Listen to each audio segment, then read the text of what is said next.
Welcome back to Tales of Knights and Magic. Subscribe if you like, and now get comfortable and enjoy this glimpse into the world of fantasy.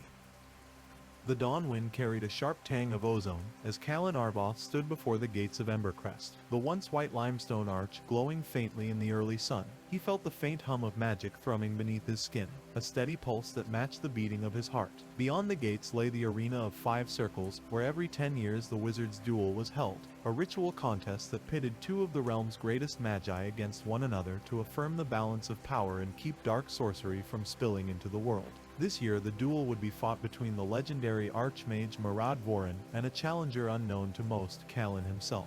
The soft rustle of his robes and the distant chatter of assembled crowds were the only sounds before the great bells tolled across the marble courtyard. Callan inhaled deeply, tasting salt from the nearby sea and the faintest trace of brimstone from unseen forges. He adjusted the simple silver circlet at his brow, the mark of a chosen challenger. Its inscription read only fire, an ancient word meaning the equal, a reminder that he was neither master nor apprentice, but a peer to the greatest wizard of his age. He had spent the last 5 years under Murad Vorin's tutelage, learning to shape mana as easily as a blacksmith shaped iron. Now that very mentor would stand against him across the duel's central pavilion, where 5 concentric rings of enchanted stone would channel and amplify their spells. A smooth voice spoke at his side. "You look like a man stepping into his own grave, Master Arvoth." Callan Freth, senior acolyte of the Embercrest conclave, wore her violet robes with an ease Callan envied. She offered him a wry smile that held more sympathy than reproach. "Don't let doubt poison you before the duel's begun." Callan nodded. Poison is all too familiar these days. He traced the edge of his polished staff, a slender shaft of jade wood tipped with a cobalt crystal that glowed with inner flame. "I grew up watching my father duel mages in these gates, then vanish into the void rift. I thought that was my fate." Callan's gaze softened.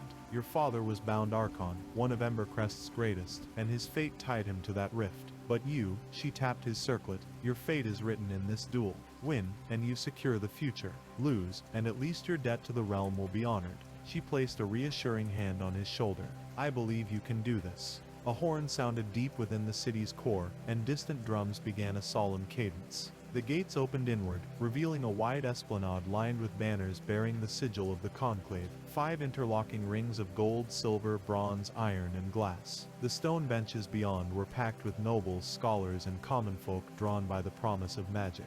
Callan felt a thrill of pride. This was not a spectacle for amusement. It was a covenant between mage and realm, a reminder that power unchecked became madness. Callan slipped away, vanishing into the crowd, and Callan walked forward alone.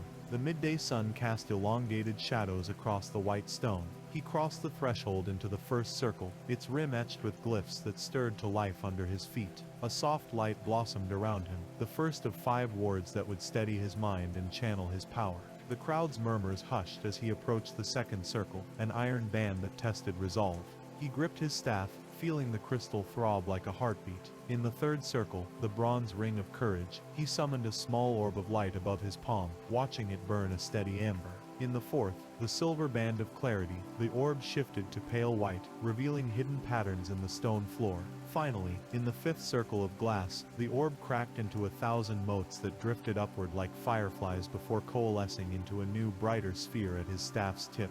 Ahead, Murad Vorin stepped into the 5th circle from the opposite side. The archmage stood tall in robes of midnight blue, embroidered with pulsating runes. His silver hair fell in a cascade down his shoulders, and his eyes, pale as moonstone, regarded Callan with both warmth and the unerring calculation of a master. For a heartbeat they regarded each other in silence, master and pupil, friend and rival, bound by a shared oath. The council's herald ascended the pavilion dais and raised his jeweled staff. "By the decrees of the conclave, we commence the wizard's duel. 2 shall stand, 1 will emerge, and the balance of the realm shall be upheld. Let the duel begin." A bell tolled. Murad raised his right hand. Callan followed suit. In that instant, the air snapped with electricity. The crowd exhaled as the first clash of power rippled between the 2 mages. Murad wove a swirl of silver glyphs in the air, drawing them together into a spinning disk of light, aimed at Callan's chest. Callan summoned a smoky barrier, a ripple of jadewood energy from his staff, that deflected the disk into the stone of the 4th circle, where it shattered into harmless sparks. He countered with a flick of his wrist. A jet of azure flame burned across the distance, prompting Merid to sidestep gracefully and send a volley of crystalline shards that tinkled like chimes against Callan's barrier. The crowd cheered at the spectacle, but Callan tuned out the noise, focusing on the flow of mana through his limbs and the shifting patterns in Merid's stance. This was not about pyrotechnics, it was a dance of wills. Summoning the lessons of years spent in quiet chambers, Callan shifted the jade crystal's hum into a tunable resonance. He struck the third circle's edge with his staff, sending a tremor through the ground. The tremor sparked a ring of energy that surged upward and coiled around the crystalline shards flying toward him, bending them into a spiral that shot back at Merid. The Archimage caught the shards in midair, dispersing them with a sweep of his cloak. Their duel continued in a flurry of elemental fury, air torn into razor-fine gusts, water summoned from unseen springs to form cascading walls, earth cracked open in geysers of stone, and fire danced in incandescent tongues. Each exchange grew more intricate, pushing both mages toward the fifth circle's boundary. Callan felt sweat bead at his temples as he summoned every ounce of discipline. He remembered Callan's faith, his father's vanished glory, and the oath he had sworn to protect the realm's balance. Merid's voice, soft but carrying the weight of power, reached him. "You have grown strong, Callan Arvoth, but do not mistake raw energy for mastery." He unleashed a pulse of sapphire light that coalesced into a spectral blade aimed at Callan's side. Callan pivoted, drawing on the barrier at the second circle to catch the blade's edge. Sparks scattered, and Callan darted forward, pressing his advantage. He drew the azure flame into his staff's crystal, forging it into a spear of living fire. With a cry he hurled the spear at Merid. The Archmage parried with a shield of wind, redirecting the flame into a plume that roared across the arena. Callan braced himself, heart pounding, and called upon the fifth circle's power, clarity of vision. His eyes glowed with inner light as he wove a ripple of dispelling magic that cut through the plume's heat, extinguishing it before it could scorch the banners overhead. The crowd gasped as the smoke cleared, revealing Callan standing unscathed. Merid's cloak billowed around him, and he offered Callan a small nod of acknowledgement. "Very well, my friend. You have proven your skill, but the duel's end is near." He raised both hands, drawing on the conclave's ancient wards. "Balance demands restraint." Callan steadied himself. He recalled his master's earliest lesson. True power lies not in destruction, but in knowing when to yield. Summoning the courage to act, Callan wove a lattice of emerald light across the intervening space, a tapestry of wards learned from the second circle's courage ring. He shared his mana with the lattice, forging a bond between himself and Merid. As the lattice reached the Archimage, the tendrils of light merged with Merid's runes, and both men felt a gentle warmth spread through their bodies. The herald's staff glowed, and the bells tolled once more. The lattice shimmered, and then faded, leaving Merid and Callan standing side by side in the fifth circle. The Archimage bowed deeply. "The duel is concluded. Balance restored." Callan lowered his staff, feeling both relief and exhilaration. The crowd erupted in cheers, rising to their feet. Noble and commoner alike celebrated the duel's conclusion, a master bested not by force, but by growth and wisdom. Merid clasped Callan's shoulder, his moonstone eyes twinkling. "You have exceeded every expectation, my pupil. Embercrest's future is safe in your hands." Callan exhaled, quivering with the release of pent-up tension. He bowed to the crowd, then turned to Merid. "Thank you for everything, master." He paused, gaze fixed on the jade crystal that still glowed faintly at his staff's tip. "I understand now, power is not just wielded, it is shared." Merid nodded, and together they walked down the stone steps, the crowd parting to pay homage to the new champion of the Wizard's Duel. Later, in the Conclave's Grand Hall, Callan accepted the Council's highest honor, the Ember Star, a gemstone said to hold the first spark of creation. As it was pinned to his robes, Callana appeared at his side, presenting him with fresh robes of midnight silk and silver trim. "Welcome home, champion," she said softly. "Embercrest celebrates you tonight." Callan smiled wearily, but with genuine joy. He felt the eyes of every face in the hall, students he had taught, peers he had challenged, and elders who had guided him. He realized that his duel had bound him not only to Merid, but to the realm itself. As the Grand Hall's lanterns blazed and the Conclave's minstrels struck up a triumphant tune, Callan raised his hand in a final quiet vow, to guard the balance he had fought for, to teach the next generation with humility, and to ensure that magic remained a force for light, rather than darkness. And so, beneath the vaulted skies of Embercrest, the new champion stepped into his dawn, wizard, mentor, and guardian of the realm's eternal equilibrium. Eldon Korvac stepped onto the obsidian sands of Embercrest Arena as dawn's first pale light brushed the weathered stone stands. The air tasted of dust and incense, a heady mix borne aloft from the carved altars, where temple mages burned pyres of sage and ironwood. Across the arena's breadth, banners of every house fluttered in the cool breeze, their sigils braided with warded runes, to ensure no dark magics went unchecked. Eldon adjusted the hood of his indigo tunic, an unusual color among the more common blues and crimsons, and let his eyes sweep the tiers. They settled finally on the high dais, where Tribune Alara Dane, the Archmagister's envoy, had already taken her seat under a canopy of ivory silk. Her gaze, sharp as polished steel, acknowledged him with a nod. A murmur rippled through the crowd as the herald's horn called for silence. Eldon's pulse quickened, both in awe and dread. 10 years ago, his father, the scholar, Maj Alric Korvax, had stood here, commanding attention not with martial prowess, but with the purity of his incantations. The ritual duel was not mere spectacle. It was the realm's safeguard against the encroaching shadow of the Netherborn, a forgotten malignancy that thrived on unbalanced sorcery. Winners did not simply claim glory, they bound the realm's arcane ley lines to harmony for another decade. Losers risked the collapse of protective wards, unleashing horrors that hid beyond the veil. Eldon had trained for this moment since his earliest memories, yet now, mere breaths from the starting bell, every lesson felt insufficient. The herald took center stage, robes embroidered with the 8 elements. Mages of Embercrest, heirs of light and ward, you gather today not for conquest alone, but for the realm's breath and pulse. Let the wizard's duel commence. He raised his staff and flicked a rune that floated overhead, shimmering like a starburst. The horn sounded again, a deep cry that rattled Eldon's bones. From the opposite gate emerged his first opponent, Marisant Hale, a slender woman whose hair gleamed platinum and eyes glowed with frost-steel resolve. She wore a cloak of white fox fur, a family token said to grant resistance to flame magics. As she walked the sands, shards of ice formed at her fingertips and flickered in the early light. Their gazes met across the arena. Eldon inclined his head, a quiet oath of respect. Marisant offered only a curt smile before she found her mark at the southern pillar. Eldon retreated to his own starting point by the northern pillar, where a bronze sundial lay embedded. He knelt to brush a protective glyph he had drawn on the ground that morning, murmuring a windward chant to steady his nerves. A second opponent, Garruk Stonebrew, a hulking battle mage known for smashing wards with earth-shattering spells, stepped forward. His armor splintered the dawn's rays into sparks as he raised a massive hammer carved from volcanic steel. Eldon rose, heart hammering, and met Garruk's stare with a steady calm. The herald's voice rang out. First pair engage. Marisant's gloves snapped with a crack of frost as she lunged at Garruk's flank. He pivoted, hammer slamming the ice shard into a cloud of steam. Eldon seized the moment. He raised both hands and whispered the incantation for a vector drift, a wind-borne blade of air shaped as a razor arc. The invisible edge whistled through Garruk's sturdy greaves, rending metal as though it were cloth. Garruk roared, spinning his hammer to shatter the next gale slice. The blow cracked the ground, throwing sand into Eldon's face. Pain bloomed in his arm from a stray shard of rock, but he let the wind carry his bloodless cry away.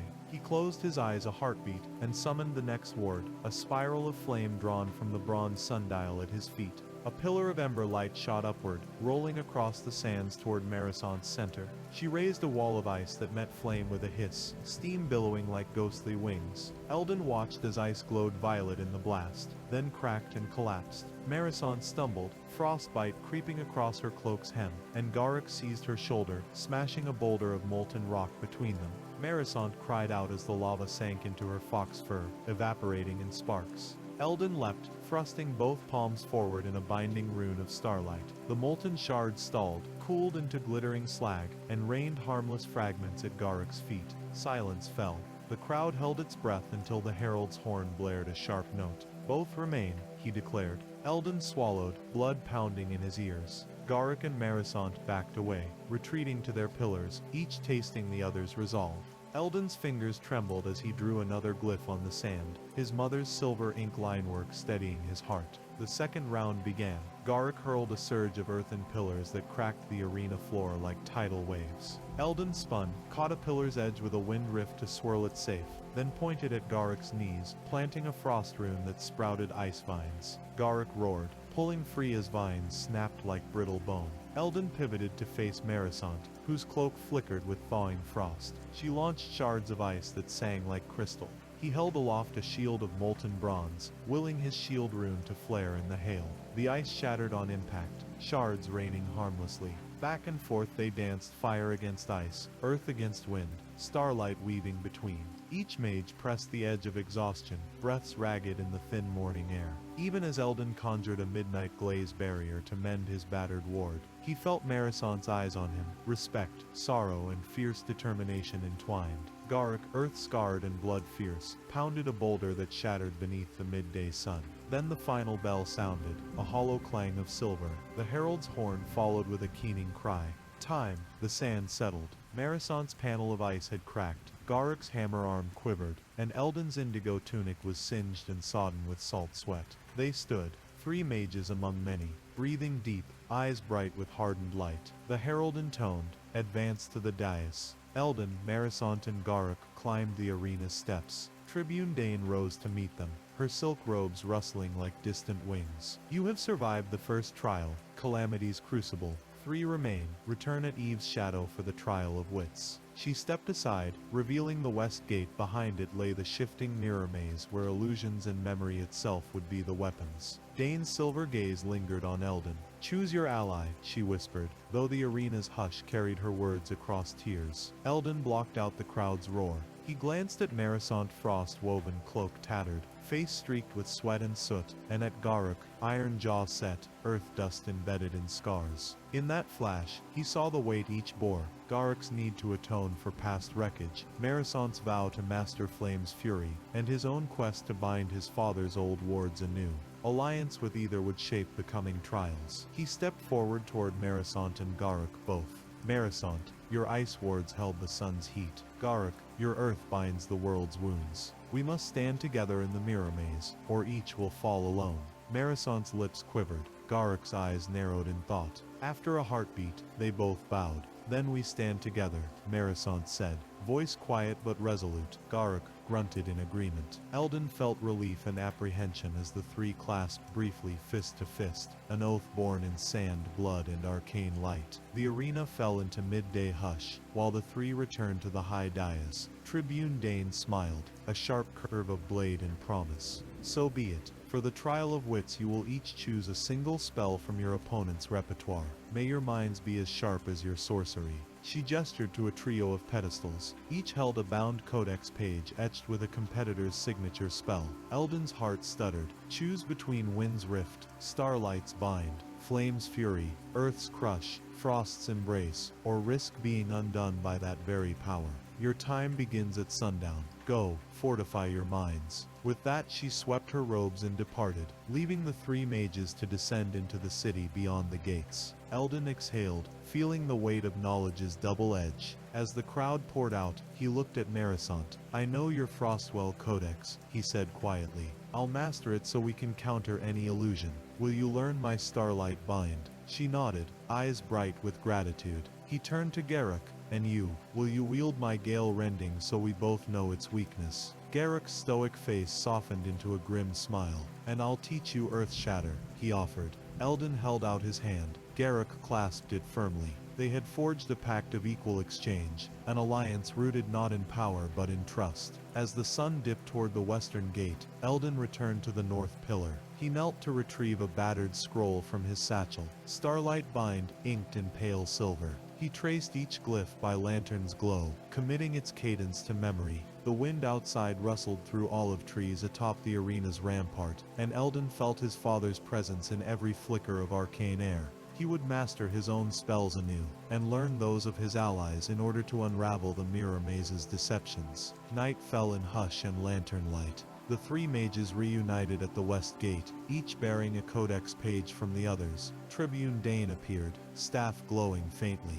You may enter. She parted the gate. Behind it lay twin walls of onyx mirrors, each pane warped with hidden runes. A single path wound between them, disappearing into black reflections that seemed alive. Eldon swallowed, exhaled, then stepped forward with Marisant at his right and Garrick at his left. They held hands for a moment, frost against wind, earth against starlight, then entered together. Mirrors loomed overhead, reflecting twisted silhouettes of themselves. A whisper rose, soft laughter that echoed their doubts. Marisant's frost cloak stiffened, Garrick's hammerhead rippled with uneasy sparks. Eldon reached above his belt to trace a ward rune on his palm, but the maze's mirrored walls glowed crimson, disallowing starlight's silver. A voice hissed, unseen, "Who walks in lies?" Eldon steeled himself. "We walk as one," he replied, voice firm. He clutched Marisant's hand and pressed a glyph from Garrick's earth shatter on the marble floor, a rune shaped like shattered stone.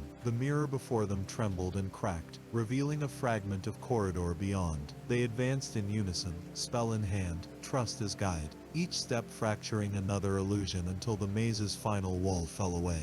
Light streamed into the tunnel beyond, and the three emerged into a circular chamber bathed in silver moonlight from a hidden aperture above. Tribune Dane waited on a dais at its center. "Well done. You have conquered the trial of wits." Eldon's chest tightened with both relief and dread. Two more trials remained, the trial of valor in the arena's center, where raw strength and arcane might would collide, and the trial of heart beneath the Temple of Veils, where the deepest fears would be laid bare. He turned to Marisant and Garrick, determination blazing in each eye. They had bound their spells in fellowship. Now they would face the future's crucible together, uniting wind, frost, earth, starlight, and flame to protect the realm they loved. And so, hand in hand, the three young mages descended the mirrored steps into the moonlit courtyard, champions of the wizard's duel, bound by oath and magic, stepping toward destiny's final bell. Keyless Marin stood at the edge of Embercrest Arena's blistering sands, the last of dawn's pale light fleeing the sky,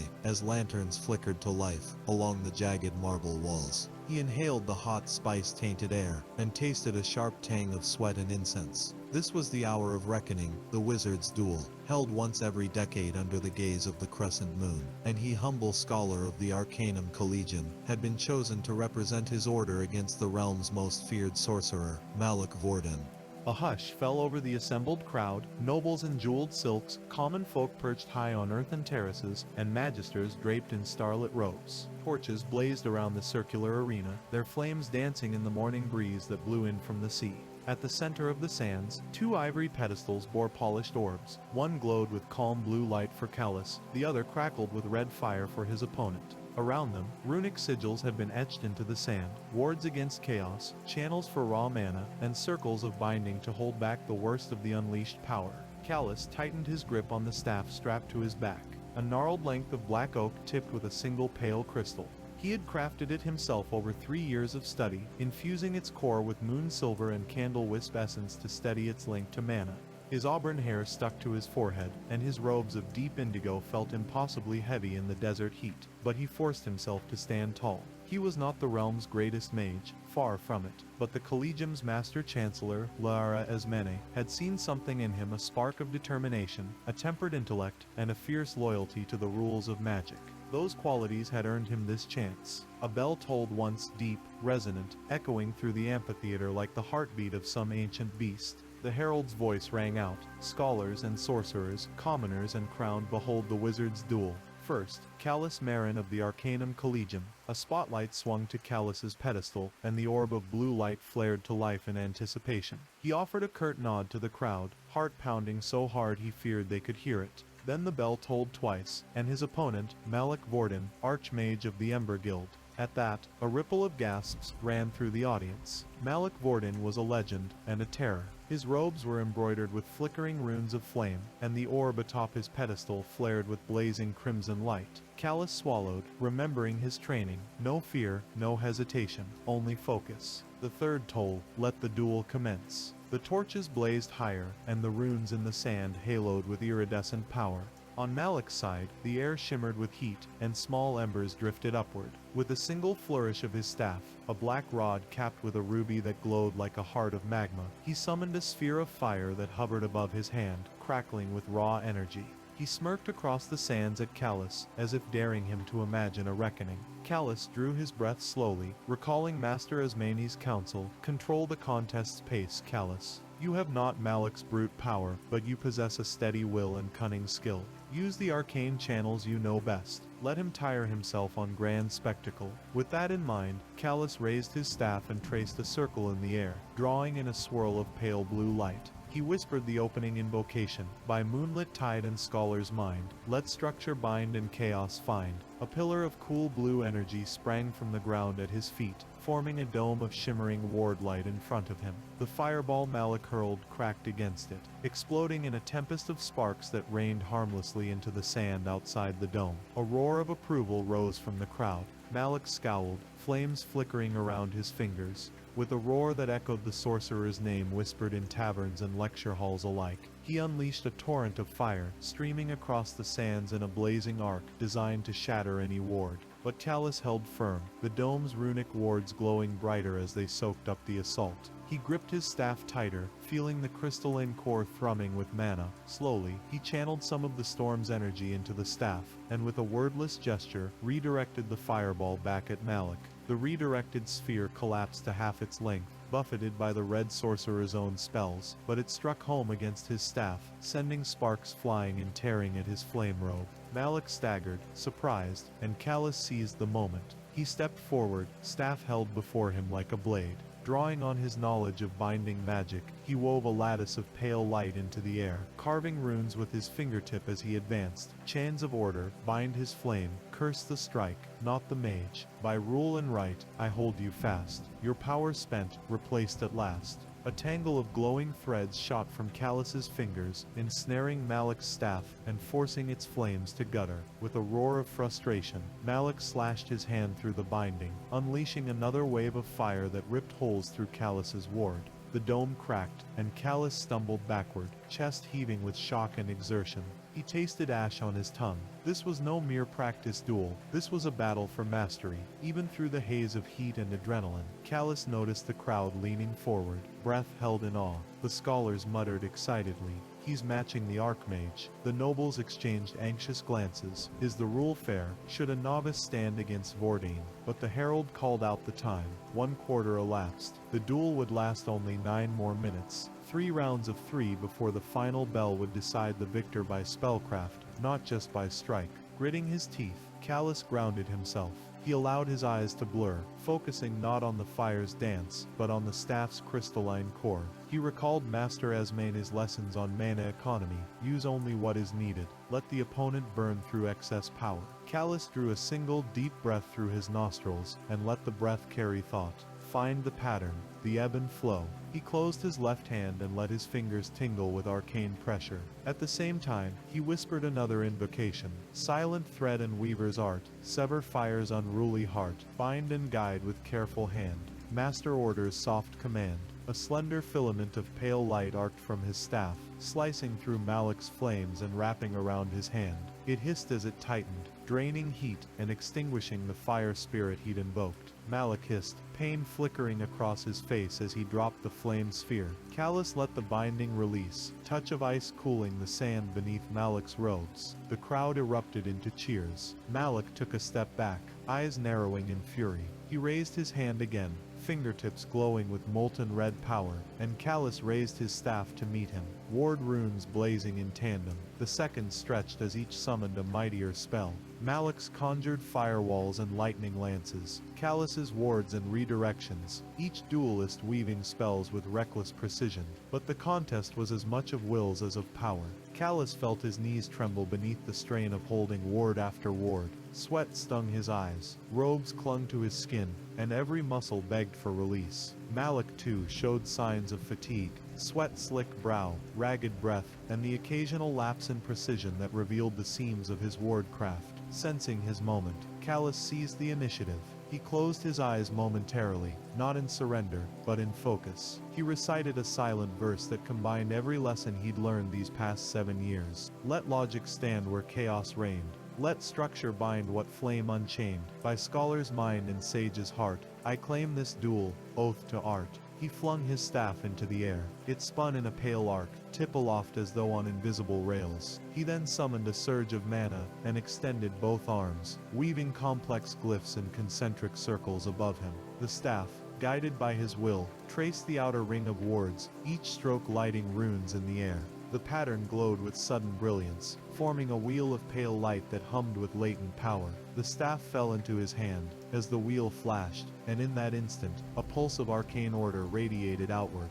clashing with Malik's final firestorm. There was a deafening roar as the two energies collided, a shockwave of blue and red that sent sand spiraling into the air and flicked the arena's torches into wild dancing flames. Then, as quickly as it had risen, the wheel of order collapsed, sweeping away Malik's wards and extinguishing the final embers of his assault. When the smoke cleared, Malik Vorder stood alone at his pedestal, his robes singed, his hair singed, his eyes wide with astonishment. Kalis Marin stood firm, staff in hand, robes stained with ash, and the blue orb atop his pedestal pulsed in quiet victory. A tremendous silence fell, and then the final bell tolled once, long and resonant, echoing through the arena until it faded into the hush. The herald's voice rang out over the stunned crowd. By virtue of spellcraft displayed, mastery of mana, and adherence to the sacred rites, the victor of the wizard's duel is Kalis Marin, of the Arcanum Collegium. The auditorium erupted in thunderous applause. Nobles rose to their feet, commoners cheered, and even the magisters bowed low in reverence. Malik Vorder bowed his head in concession. Kalis felt the weight of every eye upon him as he lowered his staff. His chest heaved, and sweat dripped from his forehead, but a brilliant smile broke across his face. He had not only outdueled the realm's most feared sorcerer, he had proven that discipline, cunning, and clear thought could triumph over raw power and ruthless pride. His victory was not just personal, but a testament to the Arcanum Collegium's ideals, magic tempered by wisdom, not wielded recklessly. From the opposite side of the arena, Master Chancellor Liara Esmeni embraced her hands, tears glinting in her eyes, as she watched her protege bask in glory. The Council of Magisters rose to their seats, and Lucien Vale, the Grand Cartographer turned honorary herald for the event, descended to present Kalis with Embercrest's ancient circlet of moonstone, the symbol of the duel's champion. As the circlet was placed upon his brow, its pale glow settled into his hair, and Kalis felt a serene calm wash over him. His trials had forged not only recognition, but a deeper understanding of magic's true nature. But even as the crowd chanted his name, Kalis remembered the words of his final invocation. By scholar's mind and sage's heart, I claim this duel, oath to art. His heart turned toward the Collegium and the next generation of students, hungry to learn. The victory would not end his journey, it would only mark the page where a new chapter began. As torchlight glittered on the dunes and the moon climbed back into the sky above the arena, Kalis Marin raised his staff in salute to all assembled, mages and scholars, nobles and commoners, and even old rivals who now regarded him with respect. Tonight, the wizard's duel had crowned a new champion, but more important, it had reminded the realm that magic's greatest power lay not in fear or domination, but in discipline, integrity, and the relentless pursuit of knowledge. And in that, Kalis Marin had triumphed most of all. Uldric Solvar awoke before dawn, the first thin shafts of pale light prying open the shutters of his cramped study. He sat up on the edge of his cot, silken papers scattered across a low oaken desk, each inscribed with his careful notes on elemental harmonies and incantation cadences. Today was the day he would face his destiny in Embercrest Arena. Today he would stand for the wizard's duel. His heart hammered like a war drum beneath his threadbare surcoat, but he forced himself to breathe evenly, closing his eyes and summoning the calm focus he'd cultivated over years of study. Outside, the city of Iridian stirred. From his window he could see the copper roofs of the Scholars' Quarter gleaming in the slow light of sunrise. Even at this early hour, procession bells tolled down in the temple district, summoning the devout.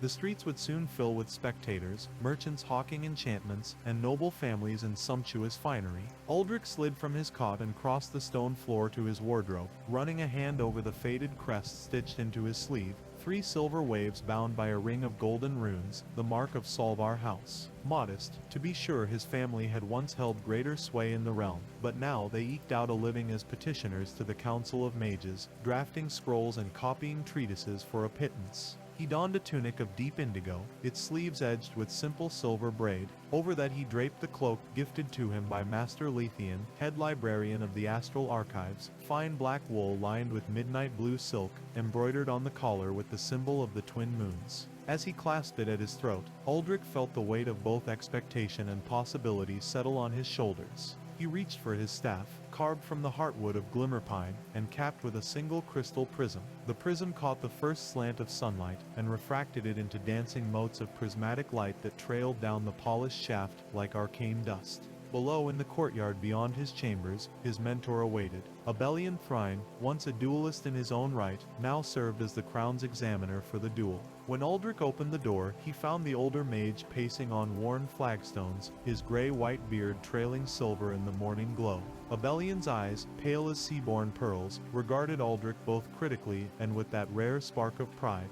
"You look every bit the scholar, soldier I told the council you'd be," Abelian said, voice low enough to spare the walls. "Remember your grounding exercises. You are not merely reciting phrases, you are weaving mana into pattern. Trust in your practice." He reached inside his robe and produced a small bronze amulet. "Take this. It will steady your aura under the arena's wards. Wear it close." Aldrich accepted the amulet, its weight surprising in his palm. On its face was engraved a simple spiral of 3 ash runic lines converging on a central point. "Thank you, master," he murmured. "I will not fail, and should you fall," Abelian replied, "fall with honor. A true mage does not break under pressure. He bends and reforms." The clang of bells echoed up from the parade grounds. Aldrich closed his fist around the amulet, feeling its subtle warmth. He straightened his back and followed his mentor down the narrow hall, through winding corridors lined with leather-bound tomes and fading tapestries depicting past champions of the duel. Each hero's stance was frozen in mid-spell, wind runes swirling, fire spirals coiling, bolt lances arcing from their fingertips, and each bore a name that had long since become legend. Seldric Flameway, Aramina Skydancer, Othnor the Thunder Caller. Now it would be Aldrich's turn to step into the cycle of history. At the courtyard's edge, a columned portal opened onto the wide cobblestones of the city's ceremonial square. There, the common folk had begun to gather, market stalls sheathed in silks of every hue, banners fluttering with the council's crest, and every kind of voter, shopkeepers hawking enchanted pastries, street bards strumming mana strings, and pennants held by children squealing with excitement. Even from this distance, Aldrich could feel the hum of expectation, a tremor of collective anticipation that drifted through the air like pollen. Abelian guided him to the dais at the arena's edge, where the council's magistrates sat beneath a canopy of woven star silk. High Mage Jacinthar presided, his robes of pearlescent white embroidered with constellations, and his long silver hair fluttered in the breeze. When Aldrich and Abelian knelt before him, High Mage Jacinthar inclined his head. "Summon your partner," Jacinthar intoned. "Let the duel commence." Aldrich turned to see the entrance arch swing open. From the far side emerged Sela Brindis, his counterpart in the contest, gliding forward in robes of smoking gray wool and midnight silk.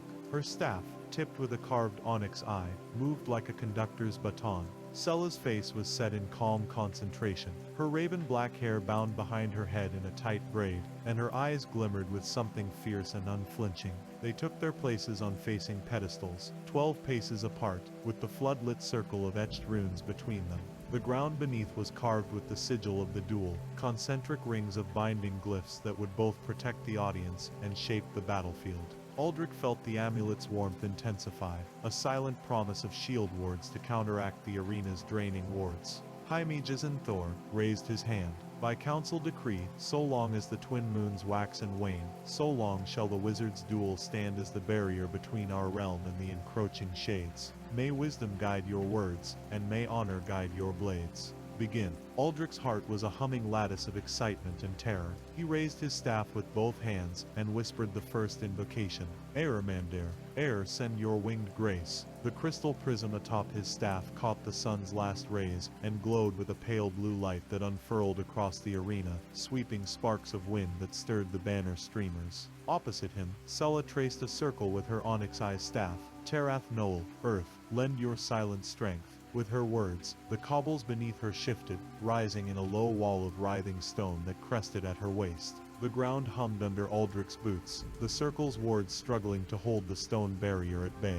He blinked, adjusting. This was no mere demonstration. Sela wielded earth magic with the practiced precision of a master geosmith. Aldrich summoned calm and spoke the next line. "Flam Orin, fire, lend your blazing heart." A surge of warmth flared from the prism. Columns of flame arced towards Sela's stone wall. The fire colliding with earth cast embers into the air and sent up plumes of soot. For a heartbeat, the barrier held, then cracked and crumbled, releasing a gout of sparks that danced along the arena's runes. Sela's lips curved in the faintest smile. "Wind and fire may roam uncontrolled, but earth stands patient," she observed. She swept her staff through the plume of soot, gathering motes of dust into a coalescing orb.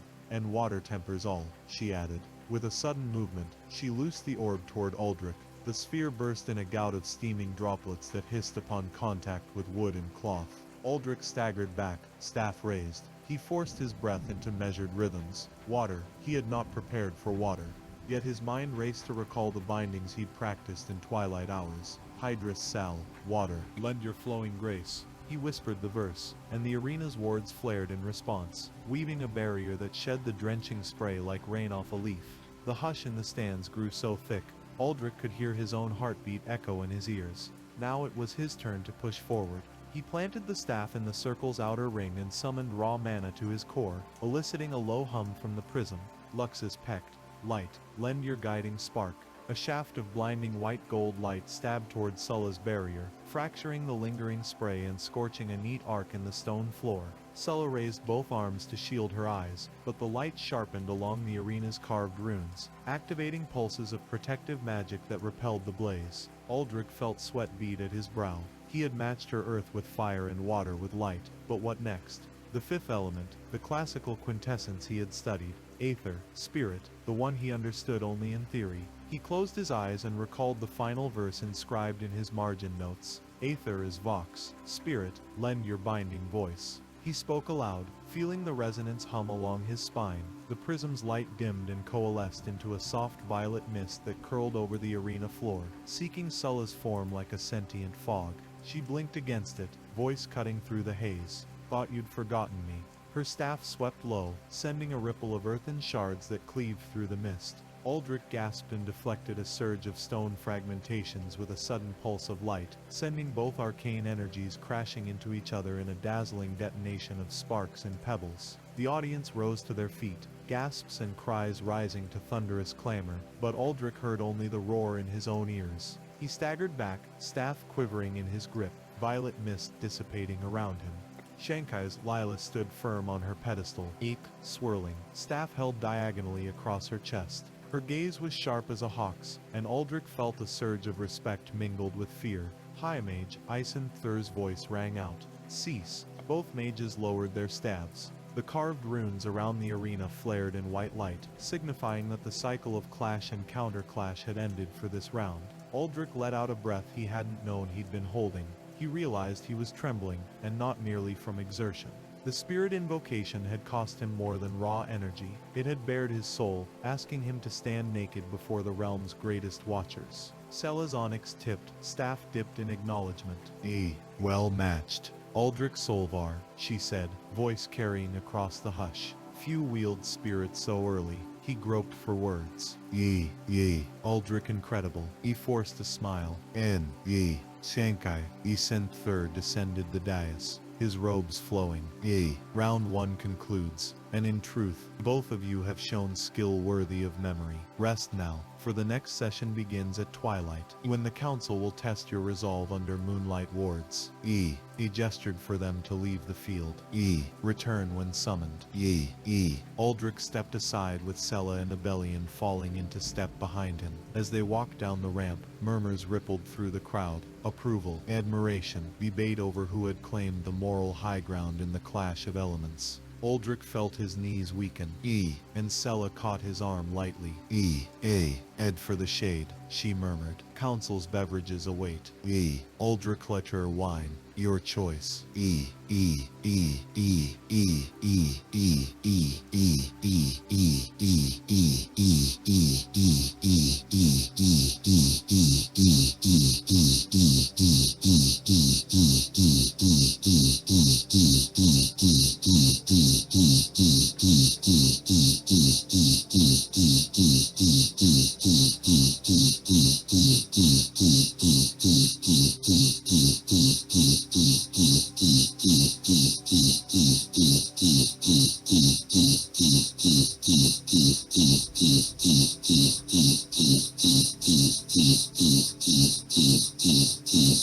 Aldrich paused to let the applause wash over him, wanting both to vanish in embarrassment and to savor the moment of triumph.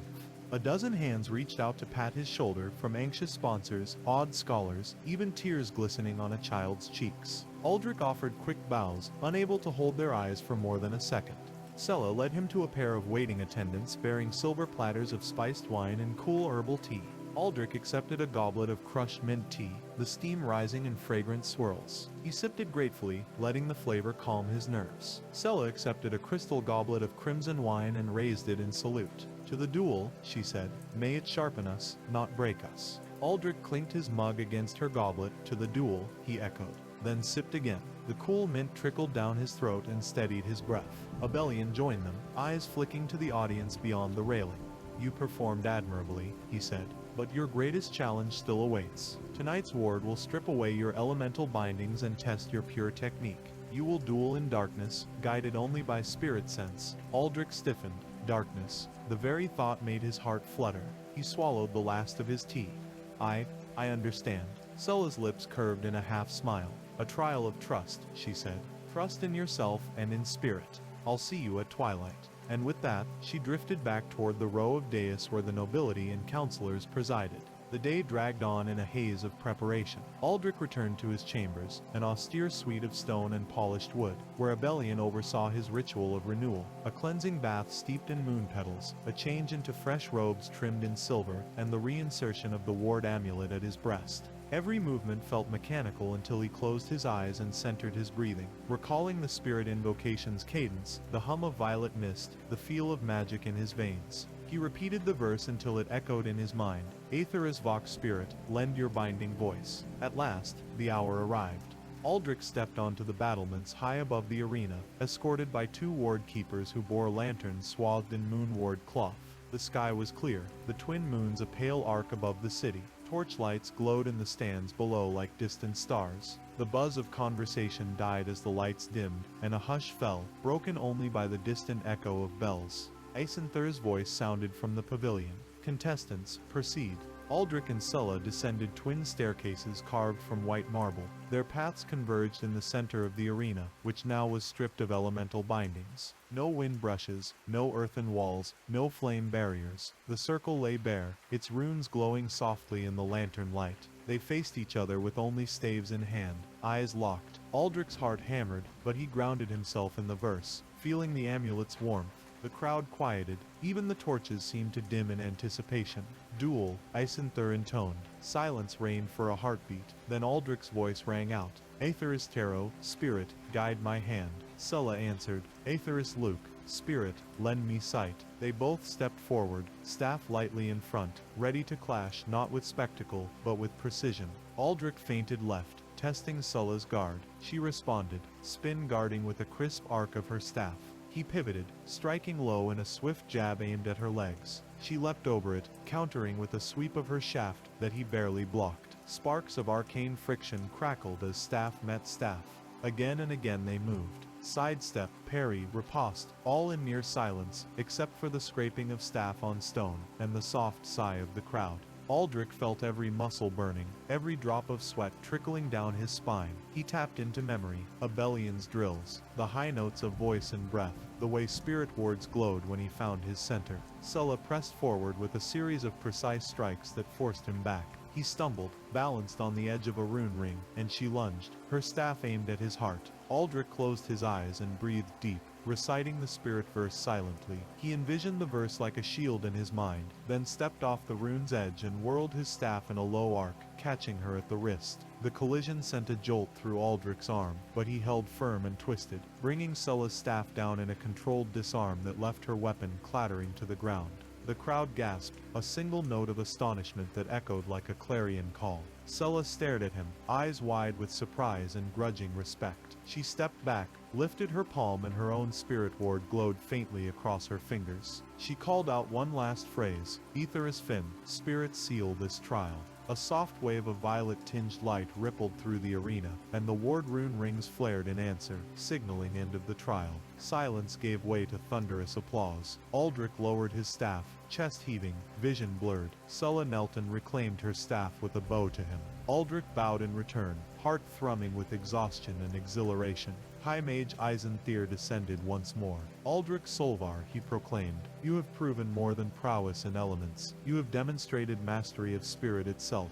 By council decree, you stand as champion of the wizard's duel. He turned to Sulla, and Sarala Vrindis, your skill and grace have inspired all who witnessed. Let your honor remain unmatched. As the crowd rose in unified cheer, and the twin moons shone their blessing from above, Aldrich Solvar felt the weight of every gaze, felt the pulse of every runic ward beneath his feet, and felt the warmth of spirit guiding his soul. In that moment, he understood that true magic was not mere spectacle, but the quiet bond between will and wonder, and that with every choice, every verse and every breath, he had spoken the soul's own language into being. Karis Arundel woke before dawn, long before the city's torches were extinguished, and the eastern sky bled its first pale light. He leaned out the narrow window of his modest lodging in Embercrest's Scholar Quarter, inhaling the sharp tang of frost and sage. Somewhere in the heart of the city, the great tower bells tolled, one for each decade since the Council of Mages had first decreed the wizard's duel. In 4 days, every licensed practitioner of arcane arts would file into the arena of Etheron to test their mettle, to prove that their power could be shaped by will rather than consumed by ambition.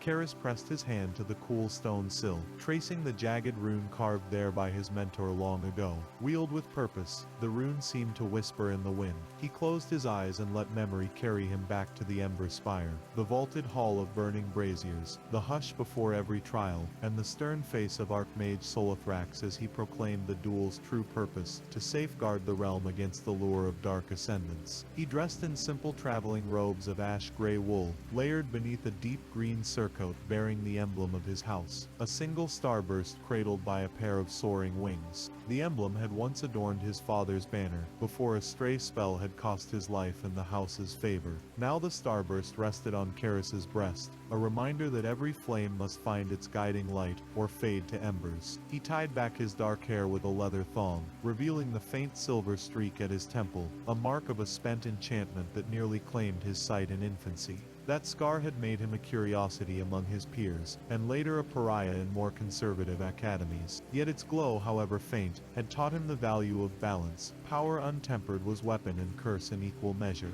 Karis slipped from his room into the cloistered courtyard below. A single lantern flickered at the base of an ancient oak, its roots laced with moon glass that pulsed softly in the pre-dawn gloom. He knelt beside the lantern and murmured a quick blessing. Seed of night, guard this flame, light the path by Mage's name. The glass glowed a brighter blue for a heartbeat, then settled back into its slow rhythm. Satisfied, Karis rose and strode toward the spire's western gate, where the streets of Embercrest began in law-etched cobblestones and narrow alleys scented of incense and parchment. He paused outside the Silver Quill, a famed bookshop and clandestine gathering place for dual aspirants, and found his friend and rival, Asha Rinthal, pacing beneath its silver-plated sign. She wore white silk robes embroidered with ever-snow patterns, her hair braided with tiny icicles that chimed like crystal in every movement. "You're early," she said, voice low. "Most of the city still sleeps." Karis offered a wry grin.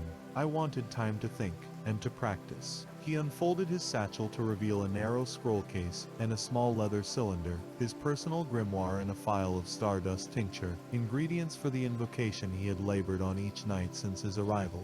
Asha's gray-blue eyes gleamed with interest, and something like apprehension. "Still planning to bind elemental fire?" she asked. "At your first duel, that's ambitious." necessary," Karis replied. "The council's test in the opening round is a simple warding challenge, but the crowd and the council looks for flair, for ingenuity. I cannot rely on pure steel shaping spells alone. I need a signature art." He rolled the leather cylinder in his palm.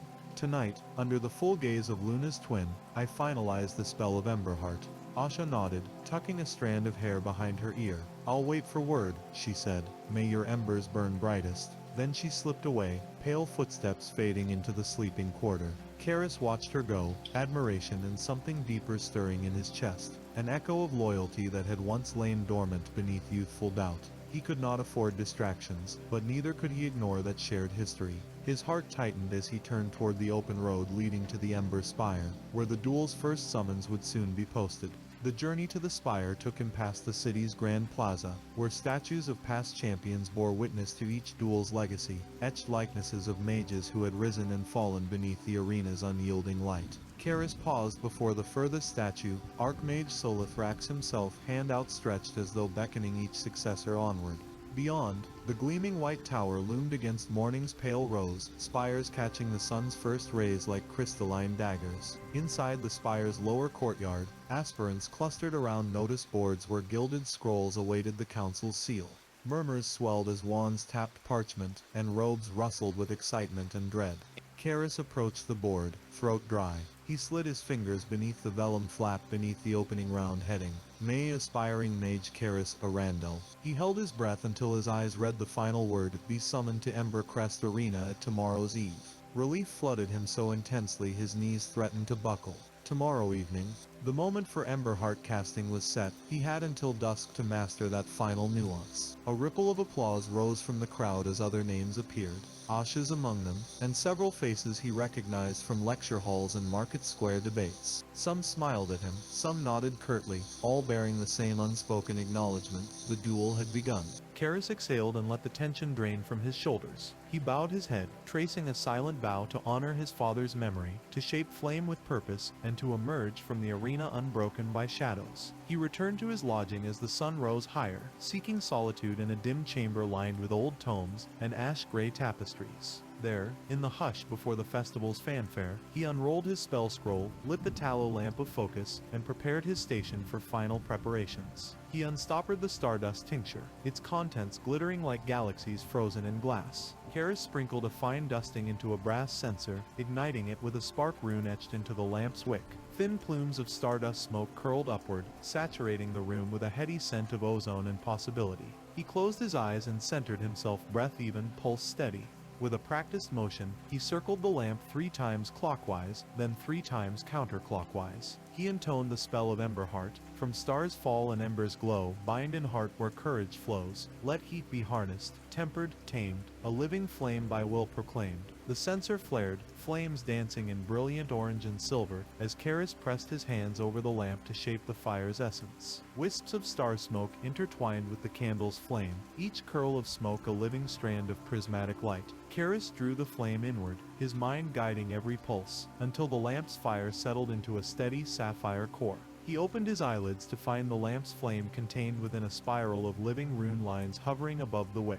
The Emberheart spell had taken, his signature art manifest. A single nod to his reflection in a dark window pane. The task was complete. Now came the harder part, presenting this living flame in the arena's grand pyre without falter, without hesitation. Outside, horns called from the city gates, announcements of eve. Torches were being lit along the carriageway to guide the mages to the arena. Karis gathered his scroll case, wrapped the censer in cloth, and secured his father's banner crest brooch over his heart. He slipped past the Quillgate's guards, 2 silent watchers in arcane-forged armor, and joined the emerging procession of robed duelists. The path wound through the old quarter, where banners fluttered between spired rooftops and children waved lit lanterns, echoing the pyres yet to be kindled. Merchants hawked sweets that flossed sugar beneath lantern glow, and minstrels strummed thin strings and hopeful tunes. Karis let the crowd ebb around him, forging a calm center as the Embercrest Arena's towering gates came into view. Massive doors carved with scenes of past duels, of triumphs and tragedies woven in bas relief. A hush fell as the gates swung open. The procession advanced onto cool stone terraces that circled the arena's vast expanse. Thousands of torch-lit seats rose in concentric tiers, each section dedicated to a different province, guild or scholarly order.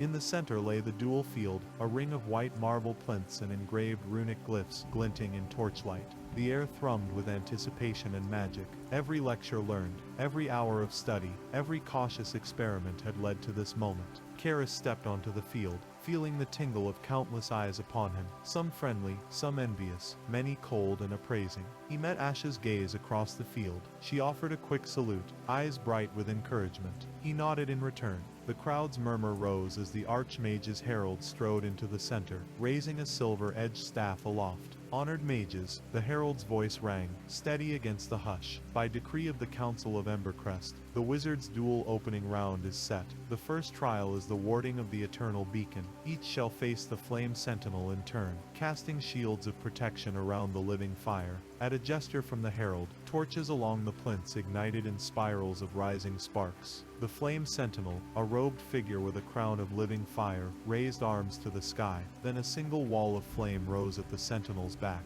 and mages readied their wands, staves and words. Karis lifted his sensor ward, feeling the ember heart flame pulse in time with his heartbeat. He closed his eyes for a moment, and whispered his final promise. By Ember's soul and star's descent, may my shield hold true. Opening his eyes, he stepped forward, the crowd's hushed awe at his living flame echoing in his ears. And as the flame sentinel unleashed its torrent of scorching fire, Karis Arandal stood firm, sensing his ember heart ward, and took his first step in the duel that would determine the fate of his house, his honor, and perhaps the realm itself. Orym Kalor strode into the hall of wormglass beneath a canopy of carved stone ribs, each arch etched with runes that glowed faintly under torchlight. He kept his shoulders squared, cloak of dark cerulean brushing the mosaic floor.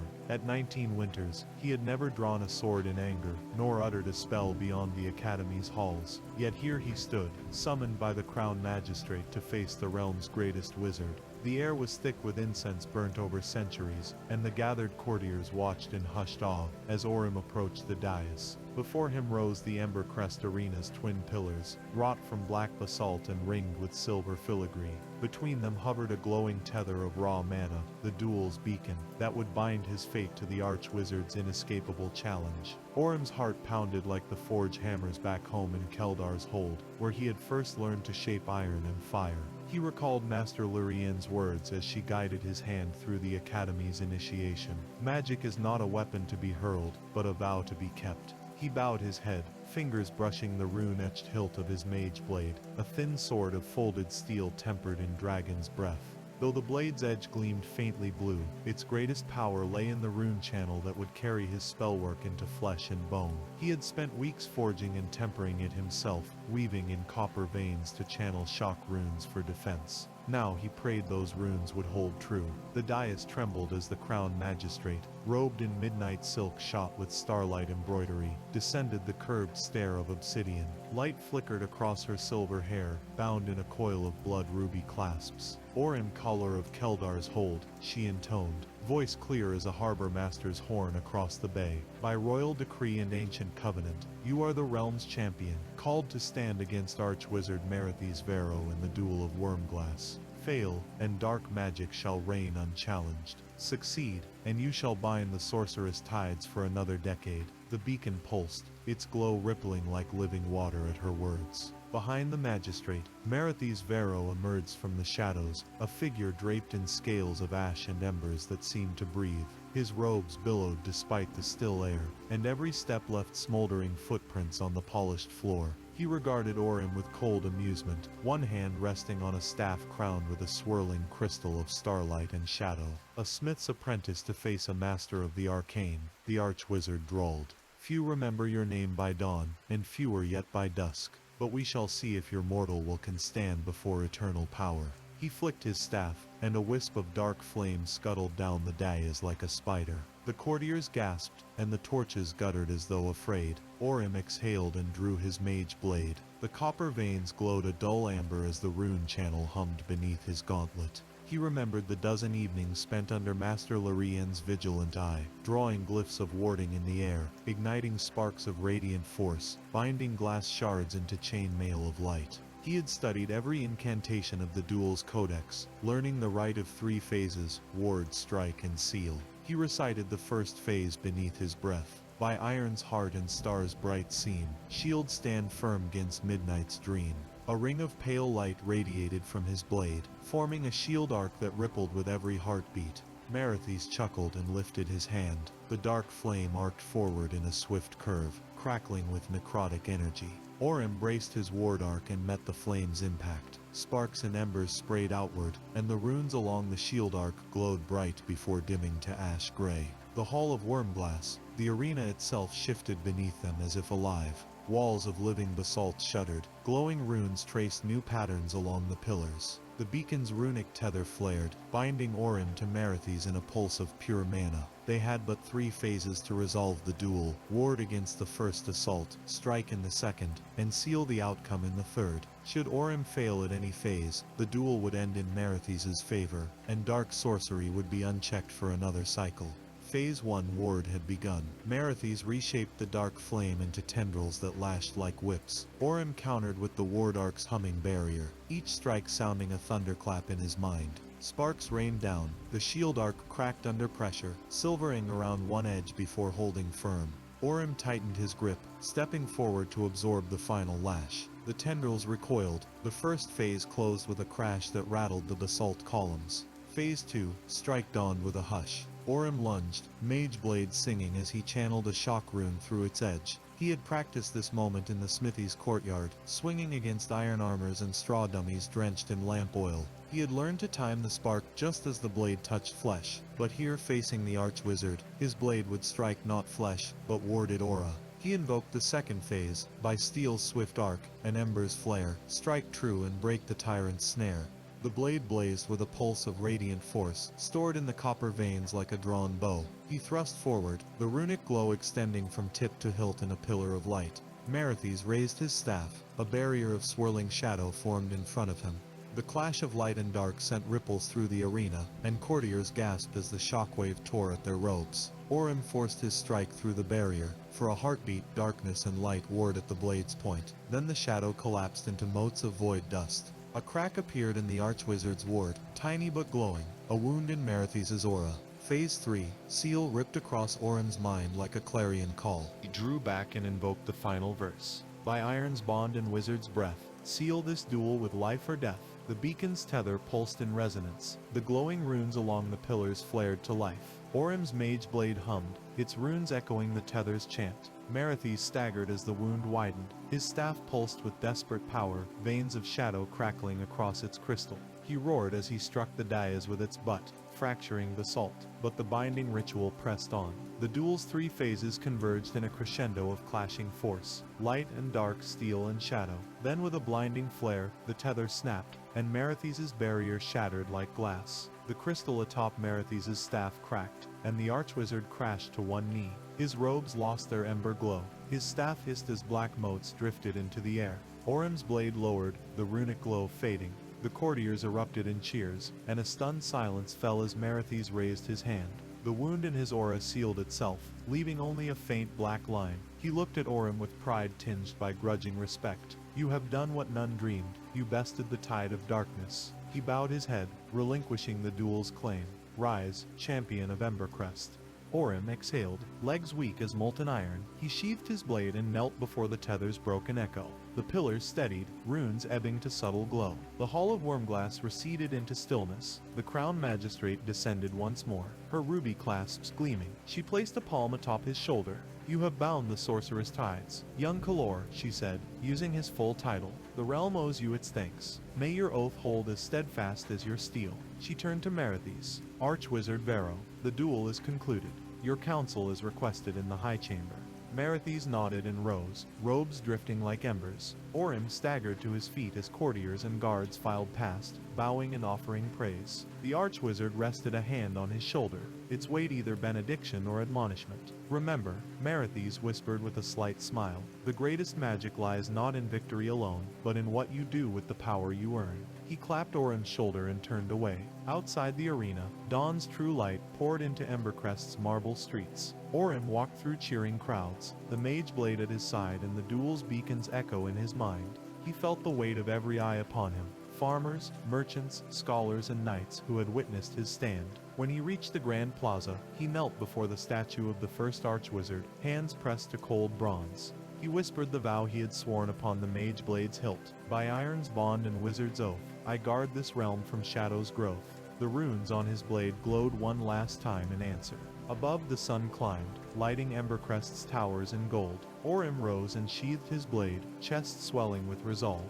The duel's victory was but the first step. The true test lay in safeguarding the realm's magic, guiding its growth, and proving that a young scholar with a humble blade could shape the tides of power more surely than any archwizard. Thus began Orym Kalor's journey, not merely as dual champion, but as guardian of Embercrest's light, sworn to bind darkness with steel, wisdom, and an unbreakable oath. Calum, a Raskin, had always believed that scholarship was the gentlest form of magic. a craft of careful study and patient incantation, far removed from the thunderous clash of spells in Embercrest Arena.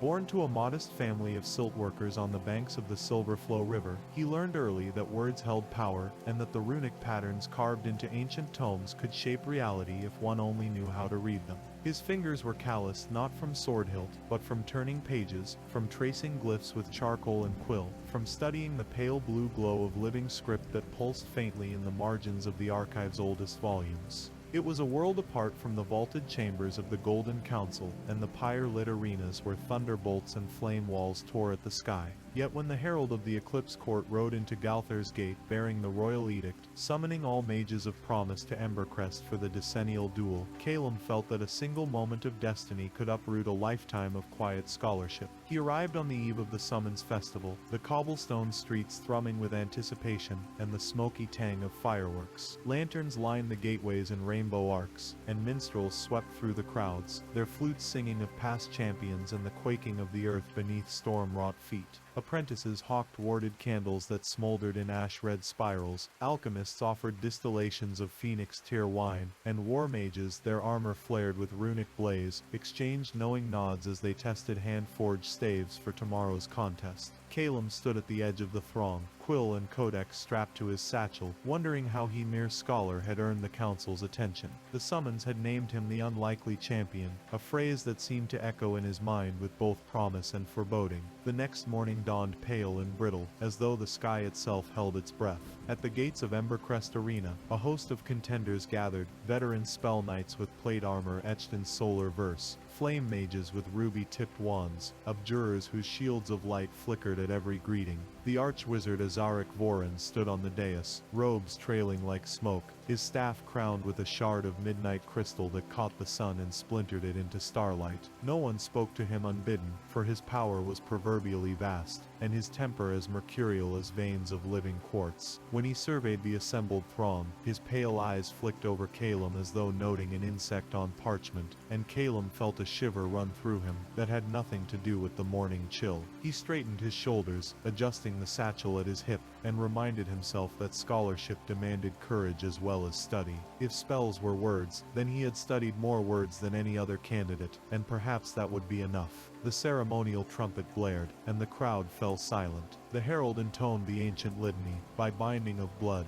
by oath of flame, by arc and rune, the duel is proclaimed. Flags snapped in the wind, each bearing the crest of a past champion, the lion of Amberhall, the serpent of dawnlit spires, the wolf of the Frostmarch. The herald's gaze swept over the mages. First to the ring, Calum Oraskan of Galther's gate. A chorus of murmurs rippled through the stands. Astonishment, doubt, curiosity. Calum's pulse thundered as he stepped forward, setting his foot on the marble dais. He felt the heat of Azaric Voran's gaze, weighty as molten gold, and he bowed his head respectfully. The ruling was final. Calum's opponent in the opening bout would be no novice, but the archwizard himself. A hush fell, whispers of impossible, and madness drifted through the gallery. Calum swallowed. A lifetime of study converged in that brief moment. Theory of mana flow, the delicate geometry of binding circles, the ghost light of contested wards, the tales of spells gone awry in the hands of overconfident conjurers. He reached into his satchel and drew his staff of polished yew, simple, unadorned save for a metal ferrule at its base, and set it before him,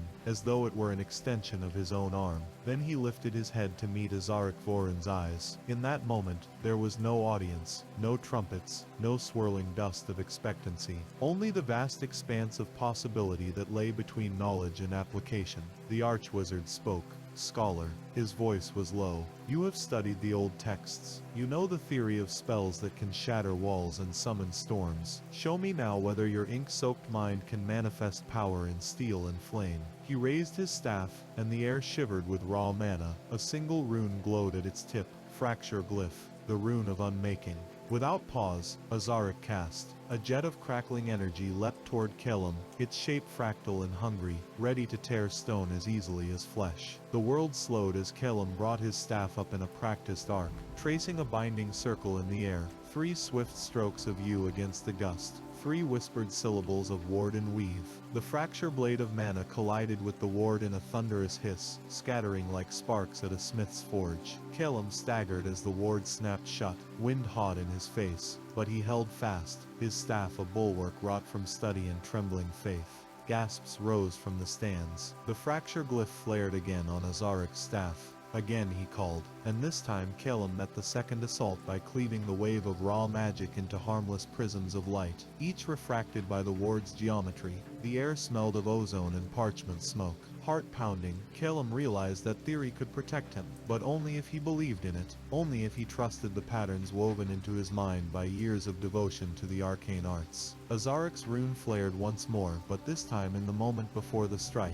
Calum softened his stance, and let the ward flow around him, a flexible breathing shield that absorbed the blow and carried its momentum outward, sending a ripple of golden light across the arena floor. Azaric halted, eyes narrowing in surprise and grudging respect. For a heartbeat, the 2 mages stood apart in silence. Then Azaric gestured with a slight inclination of his head, an invitation rather than a command. He lowered the fracture rune and traced a swift arc through the air that ignited a spark in Calum's mind. The fracturing energy used in reverse could mend as well as unmake. With a whispered incantation, Calum gathered the residual sparks speckling the ground and wove them into an arcane hammer, a glowing cluster of resolute force that he summoned into his clenched fist. He did not intend to strike his opponent. Instead, he shaped the hammer to dance in soft spirals that orbited his hand, a demonstration of control as much as power. Azaric allowed his staff tip to bloom in pale light, a single mote stepping forth in acknowledgement of Calum's mastery. Then the archwizard spoke again, voice resonant. "You have answered the first challenge, scholar. Rise." Calum Ariscan, champion of Embercrest. The crowd erupted in cheers, some triumphant, some disbelieving. Calum dropped to one knee, staff clutched at his side, sweat stinging his eyes. He felt a tremor pass through the marble floor, as though the arena itself had recognized his worth. Yet even as applause rang in his ears, Calum realized that the true duel had only just begun. He would face flame-wrought knights, shadow-bound warlocks, and his own doubts before the final bell tolled. But in that moment, he had crossed the threshold. Theory made real scholarship forged into steel and spell. And though his robes were singed and his heart raced like a hunted stag, he rose to his feet with new resolve, ready to learn what lay beyond fracturing wards and tempered magic. Ishir. The herald announced the next match, a duel of fire and frost between Lady Saren of the Ice Spires and Sir Dravos the Ember Knight, and Calum retreated to the champion's private gallery, where the Golden Council awaited his report. They sat behind a glass-etched screen, eyes keen as falcons. Grand Chancellor Myrthen, her crown of star quartz gleaming, inclined her head. "Scholar Iraskin," she said, voice both severe and warm, "you have proven your ward of fracturing both resilient and adaptable. Now you must prepare for the trials of the 4 elements." Calum swallowed. Trials? He had expected trial by combat, by duel, but did not anticipate ritualized tests of fire, water, air, and earth, all before the final confrontation with the Archwizard. Chancellor Myrthen tapped a slender fingertip on the glass, conjuring a spectral list. First, the trail of living flame at dusk. Second, the submerged maze at dawn. Third, the gale walk atop the Swordspine cliff. Fourth, the root-bound passage in the earthen vault beneath Embercrest Keep. Succeed, and you will stand against the Archwizard in the Hall of Unbroken Wards. Calum nodded, quill mind racing through runic formulas for water ward, binding wind, and earth's stubborn resilience. "I will study every text, memorize every ward," he vowed, voice resolute. "I will master each element as I mastered the fracturing ward, through knowledge, practice, and unwavering focus." The Chancellor's lips curved in a slight smile. "Then may your quill be as sharp as your blade, scholar. The realm's balance rests on your success." That night, as fireworks blossomed like living stars over the arena's ramparts, Calum returned to his quarters with a stack of vellum and a heart brimming with purpose. He pored over the archive's rarest volumes, treatises on pyromancy, journals of drowned alchemists, scrolls of sky-born breezes, and transcriptions of earth-shapers lost to time. Each ward he memorized, each incantation he rehearsed at low volume, his quill scratching notes faster than flame could flicker. In the hush before dawn, he stood before the mirror of reflective thought, a polished obsidian slab that revealed one's true strengths and flaws. As he recited the fracturing ward backward to deconstruct its pattern, the mirror shivered with recognition, a pale glow rippling across its surface. Calum closed his eyes and whispered, "Knowledge granted will forged, now shape the world as ink shapes verses." By dusk's second bell, he stood on the trail of living flame, a canyon lit by rivers of molten rock that writhed beneath a sky of embers. The air shimmered with heat scar, and from the canyon's depths rose pillars of flame that tested his resolve. Each wave of fire demanded precise wards, fracturing faded to cinder, then to binding, then to repulsion. He moved through the trial like a dancer, weaving circles in the air that folded fire into ribbons of harmless warmth, guiding the molten torrents along safe paths. When he emerged unscathed on the canyon's opposite ledge, the embers bowed before him. What once threatened to consume now flickered in respectful hush. Before dawn's first light, he descended into the submerged maze, flooded corridors beneath the arena fed by underground springs. Waterward was his first test. Every bubble and swirl sought to drown his concentration. Calum sealed his staff with a ring of runes that repelled drowning currents, then traced living verses on the water's surface to part the floodwaters. Each ward coalesced into a pillar of stillness, creating dry pathways across the maze's unlit expanse. When he found the maze's heart, a chamber of carved shell motifs where water pooled like mirrors, he whispered the binding chant that solidified the runes in stone, and the water dissipated in silent gratitude. At noon, under a cloudless sky, he climbed the gale walk atop Swordspine Cliff, a narrow spine of stone, where the wind screamed like a living beast. Calum anchored himself with a tether of wind-woven cord, and walked the narrow ridge, every step a test of balance and ward. He raised his staff to weave a cubicle of calm, a pocket of still air that followed him along the spine, shielding him from gale fury. When he reached the summit, he traced a rune against the sky itself, binding wind to stone, and the gale softened into a gentle breeze that sang in harmony with his quill's silent vow. Finally, as the sun set behind Embercrest Keep, he entered the root-bound passage, an earthen vault where the very ground shifted with living roots. Earthward was his final trial. He sank rune-etched plates into the floor, each warding root growth until the shifting ground stilled beneath his feet. In the vault's center lay a pulsating heart of wood and earth, a living seed that tested his resolve. He laid his hands upon its bark and whispered the earth's binding verse, sealing the ward in a silent bloom of stone that cradled the seed in harmony rather than suffocation. The vault exhaled a breath of moss and soil, granting him passage. Exiting the root-bound passage, Calum felt each element's power resonate within him. Flame, water, wind, earth, and theory made real through practice. In the Hall of Unbroken Wards, he once more faced Archwizard Azaric Vorin, beneath stained glass windows colored by runic light. This time there was no fracture glyph to test him, no single blast of raw mana. Instead, Vorin presented a final challenge, a tapestry of spellcraft weaving every element against him in symphony. Flame pillars, water walls, gale blasts, and living vines rose in turns to assault him. Calum met each not with brute force, but with layered wards honed through his trials, fracturing to disperse, binding to control, repulsion to redirect, and synthesis to harmonize. He wove the elements together into a tapestry of his own, a breathing ward of living magic that enfolded them all, converting chaos into balance. When the elemental assault ceased, the hall fell silent. Azaric Vorin lowered his staff in solemn tribute. "Scholar Calum Azarskin," he intoned, "you have proven that knowledge and courage, ink and will can shape the elements themselves. You are worthy of the wizard's duel's highest honor, the sovereign's favor, and the right to stand as Embercrest's champion." The crown's trumpets rang in salute as the crowd rose to their feet, applause washing over the hall like a wave of light. Calum felt the weight of 1,000 gazes, the culmination of every page turned and every rune etched in sweat and faith. He knelt before Vorin, staff grounded, and whispered, "May the realm's balance endure." As the sun rose behind Embercrest's spires, heralding his victory, Calum emerged into the dawning day, no longer merely a scholar in dusty tomes, but a master of living wards and elemental truth. He carried within him the lessons of flame, water, wind, and earth, not as weapons to dominate, but as partners to guide and guard the world's delicate balance. The wizard's duel was over. His true journey had only just begun. Eamon Reich stood before the arched window of his study, moonlight pooling across his polished oak desk, and illuminating scattered parchment scrolls inscribed with fathomless runes. The city of Sarandis lay silent below, its slate rooftops glimmering like a field of obsidian under the night sky. Tonight, though, no scholar's comfort awaited him. Tonight, by decree of High Arcanist Aldurin Voss, he would depart for Embercrest Arena to represent the Ivory Circle in the ritual duel that would determine the realm's balance of power for another decade.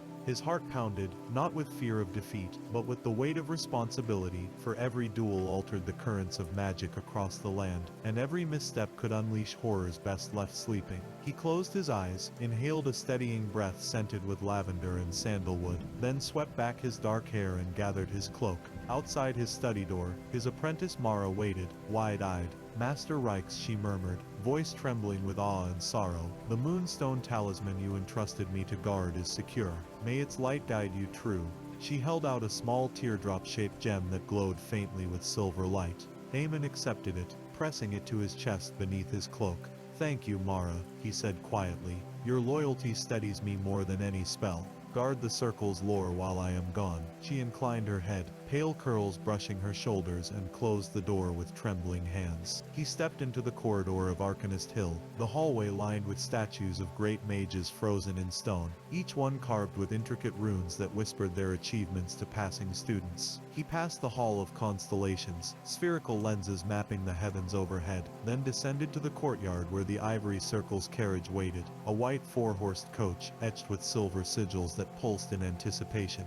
Uriel, his coachman, offered a respectful nod. "At your command, Master Reichs." Eamon climbed aboard, settling in beside a velvet-cushioned seat, and bade Uriel drive through the city gates. The streets were clear, the guards at the west gate, saluting as the carriage swept past. Night breezes rattled the shutters of shuttered windows, and lanterns glowed in silent corridors of stone. Beyond the walls, the road stretched through rolling farmlands and the shadowed edge of the gloomwood, ancient oaks twisting like sentinels in the gloom. As the carriage rumbled over the cobblestones, Eamon traced his palm along the moonstone talisman, recalling the talisman's blessing, protection against enchantments born of despair. The duel's final opponent, Grand Arbiter Camion Drake, commanded the Ember Legion and wielded an ancient fire sigil staff that could scorch the earth to cinders. Drake's victory would amplify flame magic across the realm, bringing prosperity for some and ruin for others. Eamon's own mastery lay in moontide sorcery, spells of reflection, shielding, and calm.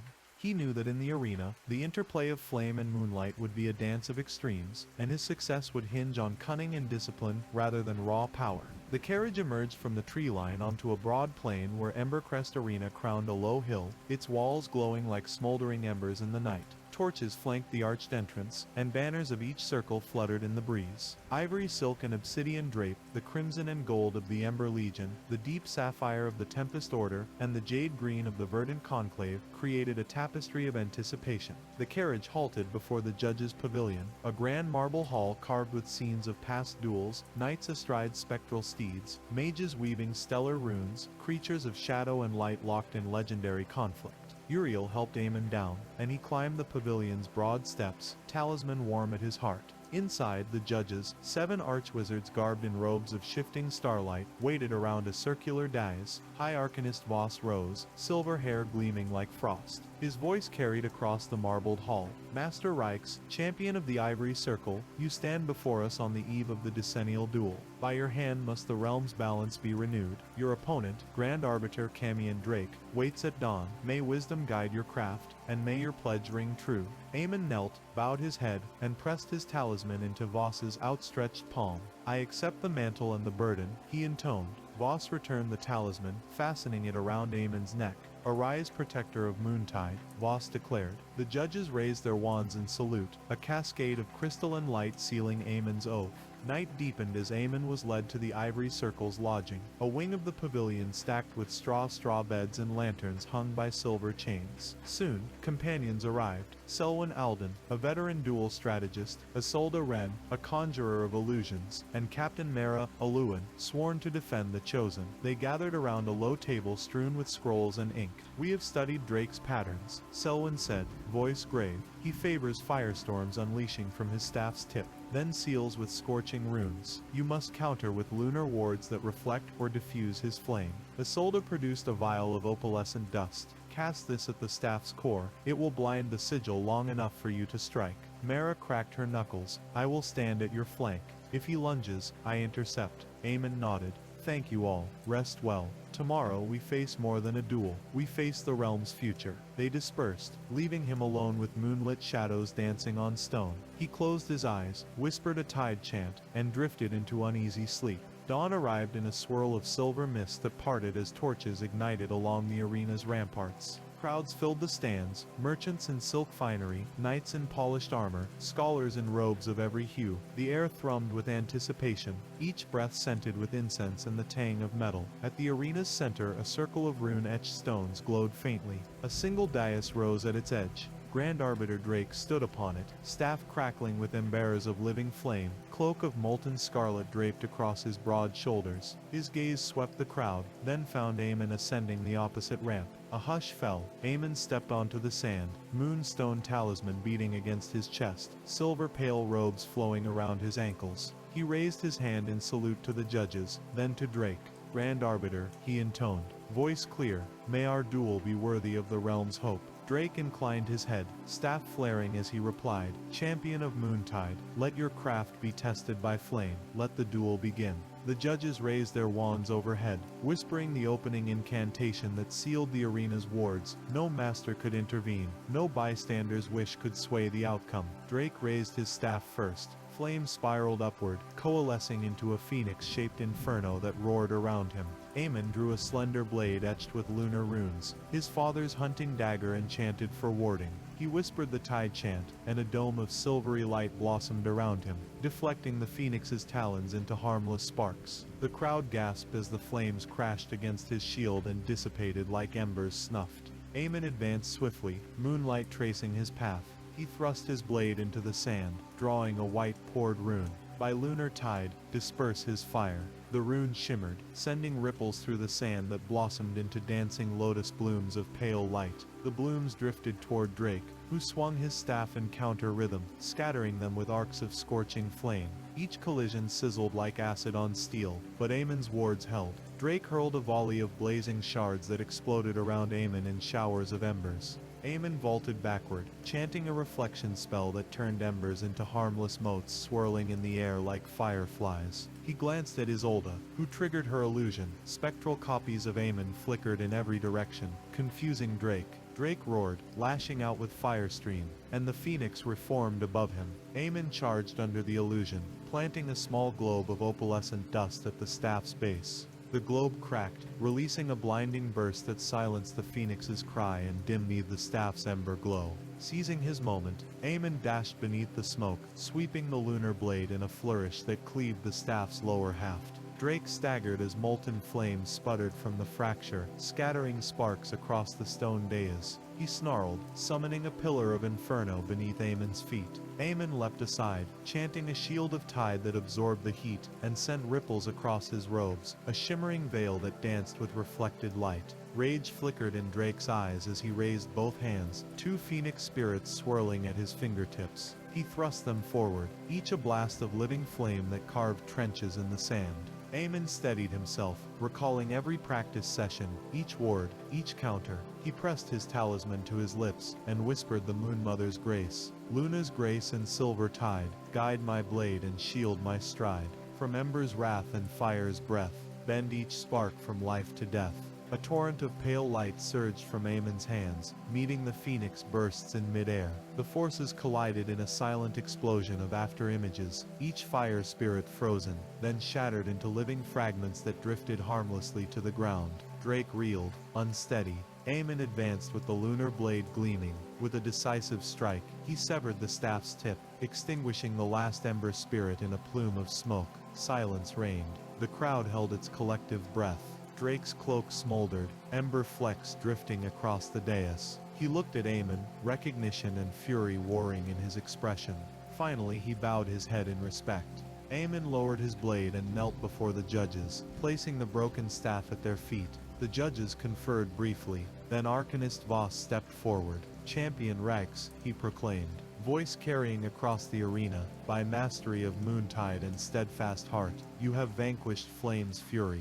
The realm's balance remains unbroken. The crowd erupted in cheers. Aemon rose, shoulders heaving, eyes meeting Drake's. The Grand Arbiter approached, offering a hand that Aemon accepted. Their grip was fierce but respectful, a bond of duel unbroken. As the sun climbed higher beyond Ember Crest's walls, Aemon Reich stood beneath a shower of silver glow petals, released by Isolde's magic, the arena a field of light and hope. News would spread of the scholar who mastered flame, and the Ivory Circle would know security for a decade more. But Aemon understood that his greatest trial lay not in defeating Drake, but in stewarding the realm's magic with humility. He turned to Mara Aloan, who knelt beside his carriage, sword sheathed and tears of pride glinting on her lashes. He lifted his gaze to the judge's pavilion, where Voss awaited his report. Stepping forward, Aemon Reichs, Wizard's dual champion, walked toward his destiny, the Moonstone Talisman, warm at his heart, ready to guide magic, not as a weapon, but as a covenant of balance and mercy between light and flame.